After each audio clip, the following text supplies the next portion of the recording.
Bonjour à tous, aujourd'hui on va découvrir la CR10 Smart Pro de Creality 3D. C'est une nouvelle imprimante dans la gamme des CR de chez Creality. Elle est très prometteuse sur le papier et on va découvrir ensemble si elle tient vraiment ses promesses. On va commencer par ouvrir ce gros carton. Toujours en essayant de ne pas se couper les doigts avec le cutter.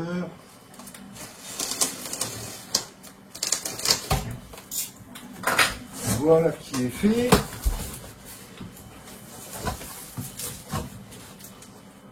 On a donc un carton plein de mousse avec une petite notice qui nous indique quelques conseils auxquels il va falloir prêter attention. On enlève la première mousse. Donc toujours aussi bien emballé, hein, ça risque rien pendant le transport. Une petite notice de montage. Alors on retrouve les bras de support pour l'axe Z, le deuxième. Alors je découvre en même temps que vous, c'est la première fois que j'en monte une pour un client. Donc là on a une bobine de PLA pour faire des essais. Là on a la tête d'extrusion complète, donc là on est sur une tête complètement assemblée, qui a l'air assez propre, avec une connexion par nappe. On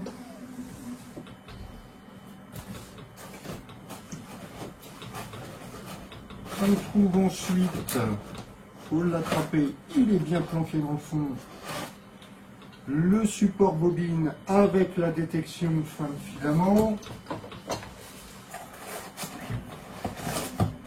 Le cordon secteur, prise européenne, heureusement, un support, le support de bobine. Là, on a des pièces détachées. Qu'est-ce qu'on a là-dedans? Ah oui, ça, c'est une option sympathique proposée avec cette machine. C'est la caméra Wi-Fi qui va permettre de surveiller à distance la machine.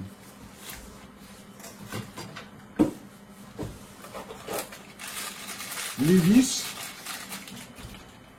vu le nom, ça ne devrait pas être trop compliqué pour le montage.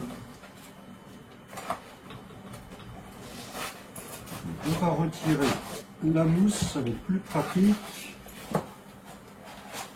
Là, on a une superbe spatule, ça va. Pour une fois, le biseau est pas trop mal.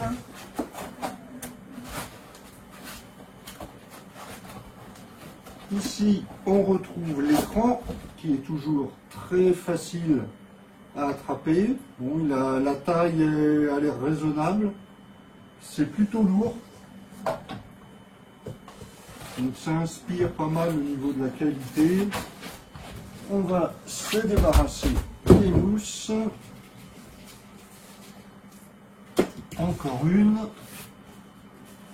Ensuite, dans le carton, on a l'assemblage axe Z, axe X. Je vais le poser par terre en attendant. Et dans le fond du carton, à sortir délicatement, on retrouve la machine par elle-même.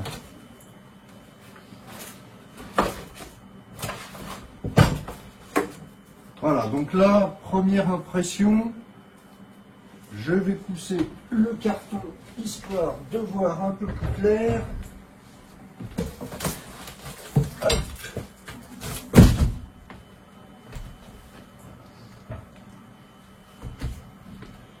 Donc là, première impression sur la machine, le câblage est très propre. Là, on a Pour une fois, on n'a pas du câble qui est dans de la gaine tressée, c'est très très propre.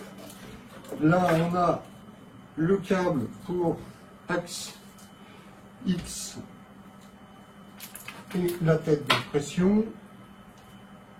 Une bonne nouvelle, un plateau en PEI flexible. Alors ça, c'est vraiment génial. C'est ce que j'utilise sur toutes mes machines quasiment. Là, on a du tendeur de courroie avec des tendeurs en métal, a priori.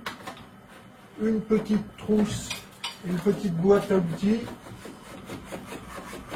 À mon avis, comme j'ai pas vu d'outils dans les accessoires, tout doit déjà être rangé dans la boîte. C'est exact. Donc là, on a vraiment tous les outils. Donc la carte SD, une petite pince, alors j'en ai jamais vu d'aussi petite.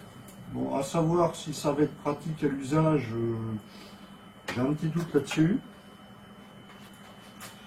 On a deux bus, pardon, de rechange, un jeu de clé Allen, une clé plate, une clé à pipe et une clé USB.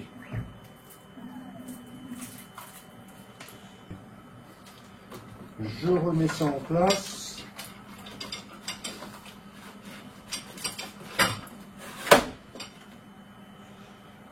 Bon, en termes de montage, ça va pas être bien compliqué à mon avis, hein.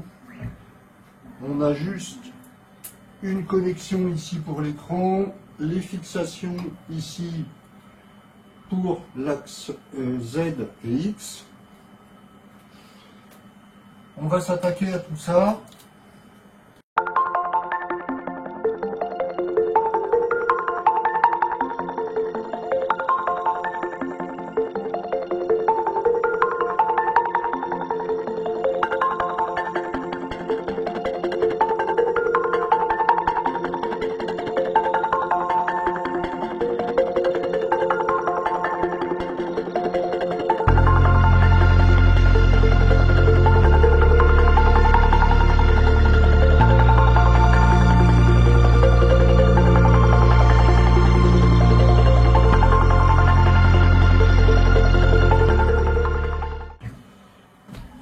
Ok, à part le 220, tout est câblé.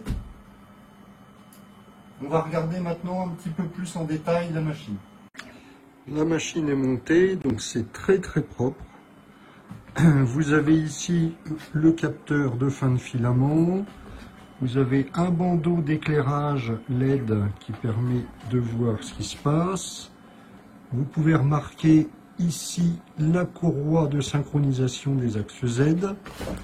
Vous avez les barres de stabilisation du portique. Donc double motorisation Z avec ces deux moteurs. La tête est très compacte et très propre. Bon, le câblage, il n'y a rien à dire. Vous avez une liaison par nappe de la tête qui est assez bien faite, avec un système de retenue ici qui maintient bien la nappe en place. Bon, on a le système de réglage par roulette comme sur la plupart des imprimantes, hein, et ça, il n'y a pas de surprise. J'avoue que je me suis pas mal amusé avec le réglage des molettes du plateau. Personnellement, vous en avez 3 excentriques à ce niveau. Au niveau des molettes de réglage, elles sont en métal. Habituellement, on est plutôt sur du plastique. Vous avez la petite caméra de surveillance qui se branche sur le port USB. Sur le côté, vous pouvez voir que vous avez un USB-C, un USB, mais qui n'est que pour la caméra, il ne sert pas pour l'impression. Vous avez là un réseau filaire, le bouton de mise en route, alors ça c'est un peu spécial. L'interrupteur principal qui est situé derrière. Sinon, aussi bien sur l'axe X que sur l'axe Y, vous avez des tendeurs de courroie, la petite trousse à outils qui est bien fournie, le plateau flexible, alors ça c'est top sur une machine d'entrée de gamme. Vous avez le capteur de nivellement, donc c'est un Sertouch, hein, c'est le BL Touch de chez Creality. Bon, sinon les pièces, ils ont fait de l'habillage assez moderne, c'est pas mal, c'est propre. Petit reproche sur l'axe X, moi j'aurais plutôt mis un 20-40 plutôt qu'un 20-20. Bon, les profilés font plus propre que d'habitude, hein, c'est relativement propre. Donc on va faire la mise en route. Pour ça, on allume derrière. Rien ne se passe. En fait, il faut appuyer sur le bouton qui est ici. Et là, ça démarre.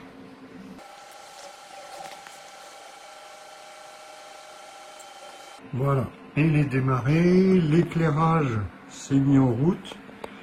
Donc ça permet d'y voir très clair sur la machine. Maintenant on va passer au menu. Alors concernant les menus, une petite nouveauté chez Creality, c'est qu'on peut choisir le français. Je pense que ça en ravira plus d'un. Bon, sinon la page d'accueil, il n'y a rien du tout à part les infos de température. Imprimé, on vient lire les fichiers qui sont sur la carte SD. Ce qu'il y a de bien, c'est qu'on a une arborescence. Donc là, par contre, pour revenir en arrière, ça manque d'une touche retour arrière. Il faut réappuyer sur imprimer. On peut sauter les pages. Donc là, c'est les fichiers d'exemple de chez Creality. Au niveau des paramètres, on a les paramètres pour le PLA, donc on peut régler les températures par défaut. Pareil pour l'ABS. Bon, l'ABS sur une machine ouverte, je le déconseille franchement. Là, on éteint ou on allume la lampe. La lampe, on vient de le voir. Arrêt, donc ça c'est pour arrêter la machine. Donc c'est là où c'est un peu spécial, sinon vous l'arrêtez directement par le bouton arrière. Paramètres avancés, restaurer le réseau, donc ça c'est pour remettre la machine en configuration d'origine. Mouvement, donc là vous pouvez définir les ratios de transmission pour régler plus précisément vos steps moteurs. Vous pouvez définir les accélérations, les vitesses max, les vitesses angulaires max, donc là on est à 8, c'est pas mal. Activer ou désactiver le capteur de fin de filament, activer ou désactiver le Wi-Fi, température PID, donc là c'est pour pouvoir rentrer vos paramètres PID. Honnêtement, un menu supplémentaire pour lancer un auto PID aurait été pas mal. Concernant, donc là c'est la version du firmware. Le firmware se met à jour via l'application, donc ça on verra par le téléphone. Sinon, prêt, donc là on a ce qui concerne les axes, on peut donc faire le 0. Alors ce que j'ai remarqué, c'est que ça ne réagit pas toujours dès la première sollicitation sur l'écran. Entrée-sortie, donc là c'est pour charger le filament. Il faut évidemment que la température soit atteinte, puisque tant qu'on n'a pas atteint au moins 190 degrés, ça ne va rien faire. Donc là vous faites rentrer le filament d'une certaine valeur, là vous le faites sortir d'une certaine valeur. Manuel, donc à ce niveau-là, vous pouvez refroidir, allumer, éteindre les ventilateurs, préchauffer en PLA, ou sinon vous tapez directement la température de consigne que vous voulez. Dans les paramètres, vous avez les niveaux, vous avez deux menus. Donc le premier étant le réglage manuel à la feuille, donc ça c'est le réglage classique. Vous avez le réglage d'offset, où là vous allez mettre une cale de 0,1, il y en a une de fournie avec la machine, et vous faites votre 0 et ensuite vous montez, vous descendez jusqu'à ce que la feuille gratte sous la buse. Le nivellement auto, donc là qui n'a pas été lancé, là vous le lancez, alors il va faire les 25 points, c'est assez long, on pourra voir ça après. Je retourne sur l'accueil et on va faire des tests d'impression. Pour mettre en place ce filament, rien de plus simple, on le fait passer dans le détecteur de fin de filament, puis on l'insère dans l'extrudeur en appuyant sur le levier et on pousse jusqu'au bout. On va dans le menu Prêt, puis Entrée-Sortie. Ma buse est déjà chaude, je tape sur Entrée et je saisis de combien je veux avancer le filament. On vérifie, l'extrudeur avance. C'est bon, ça commence à sortir, le filament est chargé. On va démarrer une impression, donc je vais sur Imprimer. Je vais choisir le petit cube que j'ai slicé avec Cura. J'ai pris des paramètres par défaut de CR10S Pro. Donc j'avais déjà préchauffé, ce qui gagne un petit peu de temps.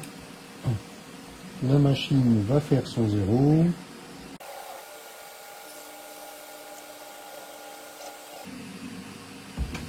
J'en profite pour vérifier.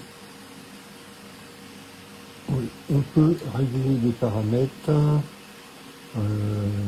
compenser l'axe Z, donc ça c'est ce qui est très intéressant. On peut allumer et éteindre la lampe, mettre ou pas le capteur de fil, changer la vitesse d'impression.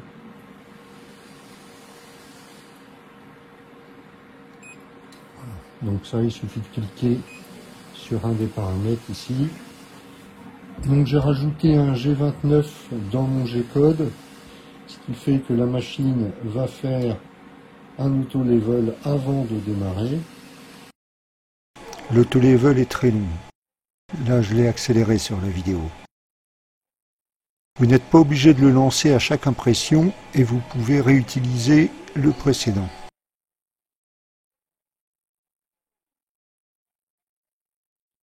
Pour qu'il soit pris en compte, il faut ajouter la commande M420S1Z2 dans le G-code après le G28. Et ça utilisera le dernier auto-level effectué en arrêtant de l'appliquer à partir de 2 mm de haut. C'est parti avec la ligne de purge, l'impression débute.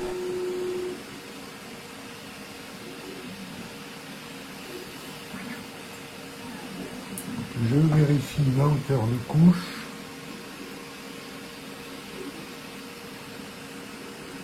Un peu trop écrasé, je vais remonter un petit peu.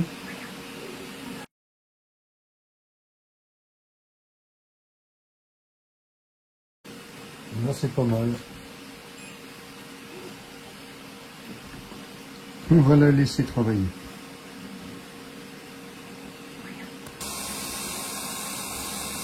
Les hauteurs de couche sont parfaites. Il n'y a vraiment pas de souci, ça devrait bien se passer. Résultat des courses, bon, les petits cubes sont très bien imprimés, comme on peut le voir, hein, c'est très très propre. Au niveau dimensionnel, j'ai vu que sur le premier, on avait un écart, surtout en Y. Voilà, comme on peut le constater.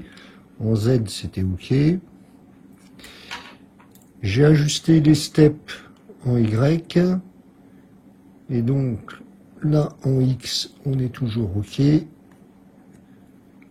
cette fois-ci en Y on est parfait, ainsi qu'en Z. Alors, le petit Benchy est parfaitement imprimé. On peut voir que les couches sont super régulières. On ne voit pas du tout les coutures. Il est vraiment impeccable. On n'a pas de stringing. Les surplombs sont nickel, donc ça prouve que la ventilation est bonne. Idem pour les traves, qui est très très net. Bon, la petite boursouflure, ça c'est dû au rétrain de matière. Non, franchement, là, il est parfait. Donc, qu'est-ce qu'on peut dire sur cette machine? Honnêtement, elle tient la route. Elle est vraiment très propre. Alors, quelque chose que je n'avais peut-être pas signalé tout à l'heure, si on regarde le câble du plateau, on voit qu'on est vraiment dans quelque chose de très propre, très pro. On a des petits caches un peu partout, on a des caches sur les vis, la finition est nickel. Elle est un peu plus chère que le reste de la gamme, mais franchement, elle vaut son prix. C'est une machine que je conseille sans hésitation. On va parler maintenant de connectivité. La CR10 Smart Pro est équipée d'une Creality Box. On va ajouter le plugin Creality Cloud sous Cura que l'on trouve dans le marché en ligne.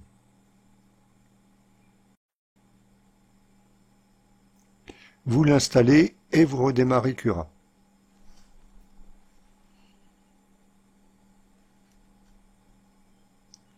Cura est redémarré, je découpe un modèle. Le modèle est découpé, on peut voir qu'on a une nouvelle option de sauvegarde. Upload to Creality Cloud. Je choisis ça. Une boîte de dialogue apparaît nous demandant de nous connecter à notre compte. Comme je n'en ai pas, je vais suivre la procédure pour en créer un. Je clique sur Sign Up et ça m'ouvre le site de Creality Cloud. Je clique à nouveau sur Sign Up. Je vais m'enregistrer avec mon portable. Je choisis le pays dans la longue liste. J'entre mon numéro. Non, je ne suis pas un robot. Je tape le code reçu par SMS. Je crée un mot de passe.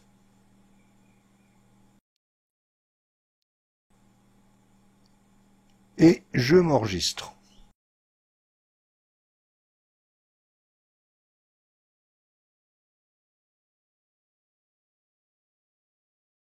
Je vais sur le compte pour le personnaliser.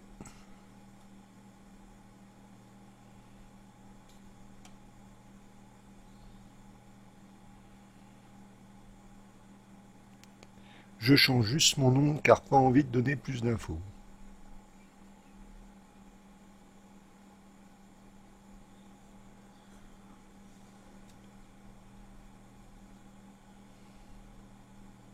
Et voilà. Je retourne sous Cura pour charger mon modèle. Je tape mes identifiants.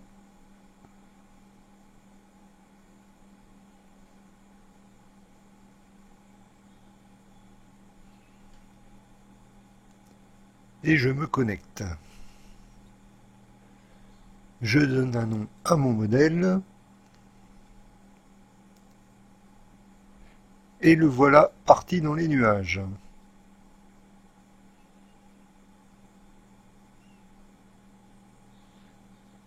Les identifiants sont sauvegardés, il n'y aura pas besoin de les taper pour les prochains modèles. On lance Creality Cloud sur le smartphone, la petite pub pour perdre son temps. C'est parti, je vais sur Moi. Puis s'inscrire connexion, s'inscrire par email ou téléphone. Je tape mes identifiants, le mot de passe,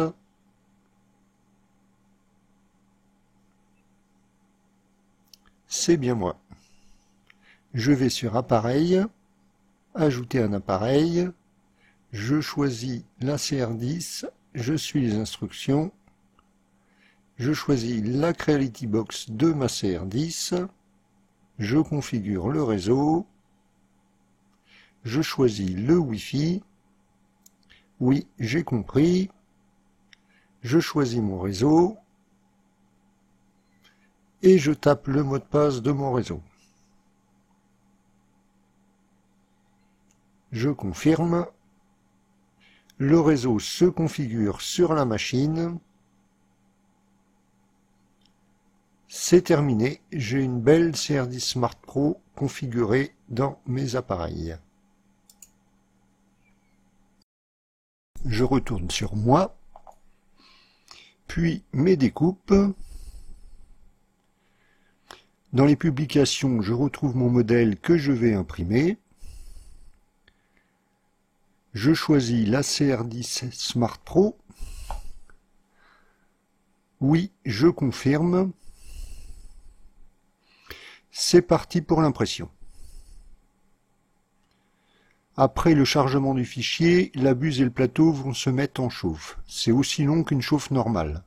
Pendant ce temps, on va regarder les actions que l'on peut faire. Je vais activer la caméra. La voilà qui s'affiche. Le retour vidéo est parfois long à apparaître. Et voilà l'image. Cela permet de s'assurer que la machine est bien vide pour l'impression.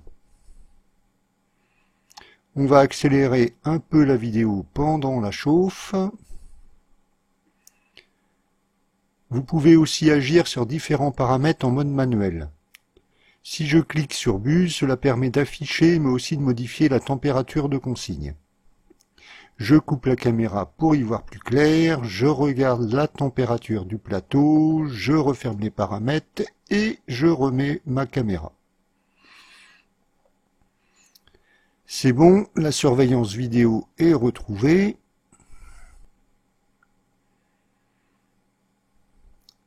On y est presque. Les températures de démarrage sont atteintes, l'impression débute, la machine fait son zéro. J'accélère un peu tout ça car c'est assez long et on va laisser l'impression s'effectuer. L'impression est terminée. Comme d'habitude avec Creality 3D, les résultats sont impeccables. Le petit chien est tout simplement parfait avec des couches très régulières. Absolument aucun stringing, des coutures quasiment invisibles et un rendu de courbe nickel. Si vous cherchez une machine tout équipée et de qualité, la CR10 Smart Pro est vraiment top. À une prochaine!